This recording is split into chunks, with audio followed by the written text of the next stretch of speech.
नमस्कार, कंज्यूमर अड्डा में आपका स्वागत है। आपके साथ मैं हूं विपिन भट्ट और आज हम बात करेंगे प्लास्टिक की, जो आपके जीवन में जहर घोल रहा है। जी हां, प्लास्टिक का कहर और जीवन में जहर, क्योंकि सिंगल यूज प्लास्टिक हमारी लाइफ में इस कदर शामिल हो चुका है कि उसको बाहर निकालना नामुमकिन सा हो गया है। चाहे वो पेपर कप्स हो, चाहे प्लास्टिक के बैग्स हो, कंटेनर हो, स्ट्रॉ हो, चम्मच हो, कांटे हो, सब कुछ प्लास्टिक का हो गया है जिसमें हम खाते पीते हैं। और तमाम रिसर्च ये दावा करती है कि इस तरीके का प्लास्टिक धीरे धीरे हमारे शरीर में कैंसर जैसी बड़ी बीमारियों को पैदा करता है। तो आखिर कैसे इस चीज से निजात मिलेगी और कब हम जागेंगे, आज यही चर्चा करने जा रहे हैं हम कंज्यूमर अड्डा में, जिसके बारे में हम आपको विस्तार से बताएंगे। कुछ खास मेहमान आए हैं जिनसे विस्तार से इस पर बातचीत होगी, लेकिन पहले मैं आपको वो स्टैटिस्टिक्स, वो कुछ बातें बताता हूं जिसको सुनकर शायद आप भी चौंकेंगे और प्लास्टिक को अपने जीवन से हटाने की कोशिश करेंगे।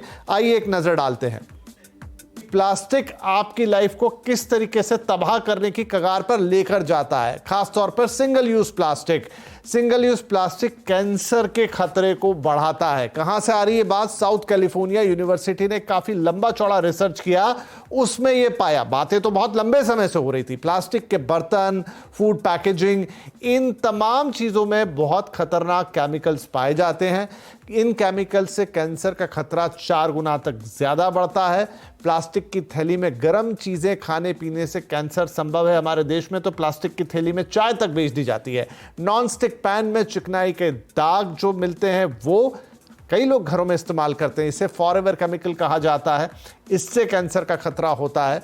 लिवर कैंसर का खतरा 4 गुना तक बढ़ जाता है। और ना जाने दुनिया भर के कौन कौन से हेल्थ हैजर्ड्स इसके साथ आते हैं। अब देखिए, जिस सिंगल यूज प्लास्टिक की हम बात कर रहे हैं, आप क्या क्या इस्तेमाल कर लेते हैं लाइफ में?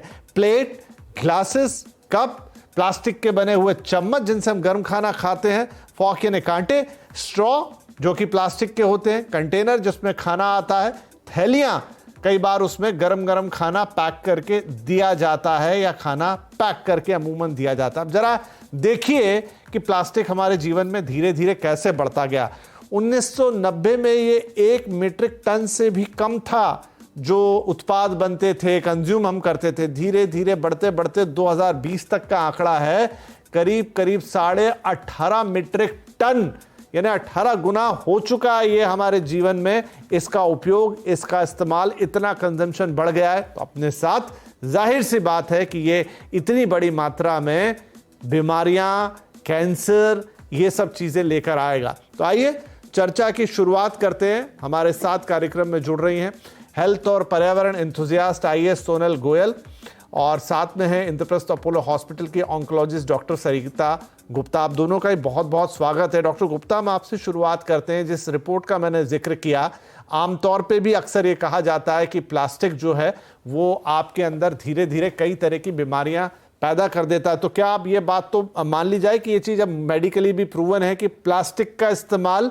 आपके लिए खतरनाक है और धीरे धीरे ये जहर का काम करता है? ये एविडेंस बेस्ड आप बता रहे हैं। और जैसे कि आप आजकल देख रहे हैं, पीपीए नाम का एक पदार्थ था जिसको बैन कर दिया गया है, क्योंकि ये साइंटिफिक प्रूफ है हमारे पास कि इससे हमारी हेल्थ खराब होती है।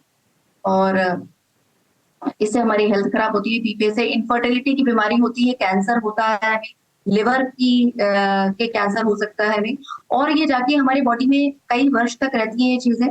और इसके अंदर इससे हमें बहुत सारी हेल्थ प्रॉब्लम्स का हमें सामना करना पड़ सकता है। जी जी, ठीक है। सोनल जी, तो देखिए, डॉक्टर साहब भी ये कह रहे हैं, सारे आंकड़े हमने बताए जो ये बताते हैं कि किस तरीके से प्लास्टिक हमारे जीवन में जहर घोलने का काम करता है। लेकिन यही प्लास्टिक बहुत आसानी से उपलब्ध होता है। सरकार कई बार पहल चलाती है, कई बार बहुत कुछ करती है, लेकिन आज तक ये प्लास्टिक हमारी लाइफ से हट नहीं पाया है। जी बिल्कुल सही आपने कहा कि हमारी डेली लाइफ में किसी ना किसी रूप में, जैसे आपने यहाँ पे एग्जाम्पल भी दिखाया, किसी ना किसी रूप में हम ये सिंगल यूज प्लास्टिक विशेष रूप से बहुत ही बड़ी मात्रा में हमारी लाइफ में ये है। लेकिन अगर हम एनफोर्समेंट की बात करें तो गवर्नमेंट की तरफ से जो plastic waste management handling rules हैं, उसके अनुसार 2022 जून से सिंगल यूज प्लास्टिक को एलिमिनेट करने की एक मुहिम शुरू की गई है। और एक तरीके से हम देखें इसको तो ban on single use plastic. तो जहां पे हम बैन और एनफोर्समेंट की बात करते हैं वहां पे ये भी जरूरी है कि हमारे जो नागरिक हैं, हमारे देश में जितने भी लोग हैं, वो इसके ऑल्टरनेटिव पे ध्यान दे कि हम सिंगल यूज प्लास्टिक के ऑल्टरनेटिव क्या ला सकते हैं।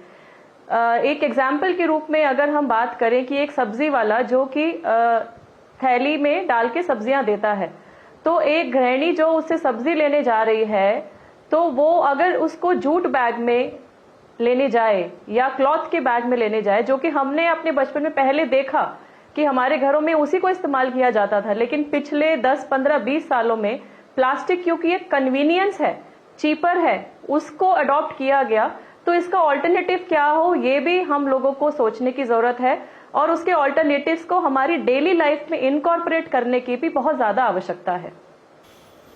पर सोनल जी, दिक्कत यह है कि देखिए, ये कई बार कोशिशें की गई हैं, कई राज्यों में कोशिश की है, राष्ट्रीय स्तर पे कोशिश की गई है कि आप प्लास्टिक हटा दें, वो कुछ समय तक चलता है। लेकिन आप जाइए देखिए, चाय की दुकान पर वो प्लास्टिक के कप आपको मिल जाएंगे, सब्जी वाला आज भी आपको प्लास्टिक की थैली देता है, किराने वाला आज भी आपको प्लास्टिक की थैली देता है। चलिए, कुछ लोगों में अवेयरनेस आ गई होगी तो वो लेकर जाते हैं अपनी तरफ से, लेकिन क्या ज़्यादा बेहतर नहीं है कि इस तरह की चीज़ को दूसरे एंड पे रोका जाए? जब मिलेगा ही नहीं कोई प्लास्टिक की थैली या सामान, तो या तो आप हाथ में उठा के लाएंगे या फिर अगली बार से थैला लेकर जाएंगे।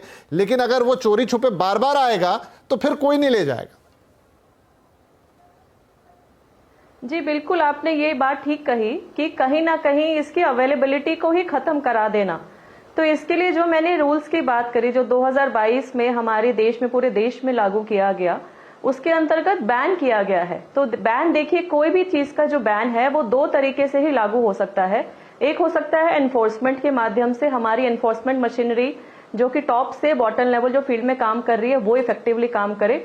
और दूसरा है कि हमारी बिहेवियरल चेंज आए, जो लोग उसको यूज कर रहे हैं वो उसके यूज को रोकें। जैसे मैंने फरीदाबाद में, अगरतला में, त्रिपुरा में मैंने काम किया, तो जब ये मुहिम हमने स्टार्ट की तो कहीं ना कहीं हमारे साथ में सिविल सोसाइटी ऑर्गेनाइजेशंस, एनजीओज ने भी जुड़ के बहुत सपोर्ट किया।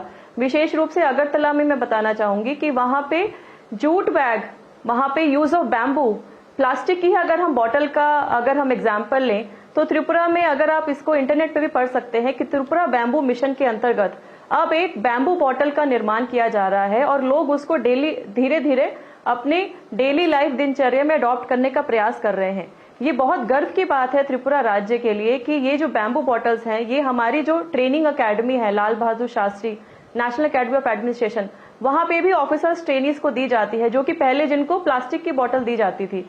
तो ये छोटे छोटे प्रयास जो हैं ये बहुत ही महत्वपूर्ण हैं और बिहेवियरल चेंज लोगों में आना ये काफी आवश्यक है। तो जो किराने का जो स्टोर कीपर है वो अगर थैली देना ही बंद कर देगा, अगर वो सिर्फ पेपर बैग ही देगा, तो डेफिनेटली सामने वाला कभी मांगेगा नहीं।